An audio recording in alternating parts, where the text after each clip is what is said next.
നെല്ലിയാമ്പതിയാണ്. ഞാൻ വീഡിയോയിൽ പറയാം. ഞങ്ങളുടെ കാപ്പി കുടിക്കാൻ വേണ്ടി കയറി ഞാനും ഏട്ടനും.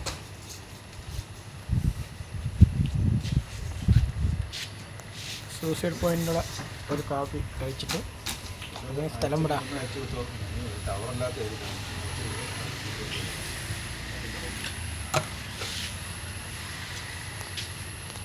നമ്മുടെ കട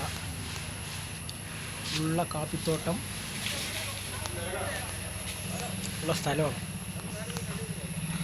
ഇപ്പം തിരിച്ചും പറയാണ്, നെല്ലിയാമ്പതി എന്ന് വെച്ചാൽ ഇവിടെയൊക്കെ വരൂ. നല്ല സ്ഥലമാണ്, കാണാൻ പറ്റിയ സ്ഥലമാണ്. അപ്പോൾ എല്ലാവരും ഇങ്ങോട്ട് വരൂ. പാലക്കാട് എന്ന് വെച്ചാൽ നെല്ലിയാമ്പതി മിസ് ചെയ്യണ്ട. Okay guys.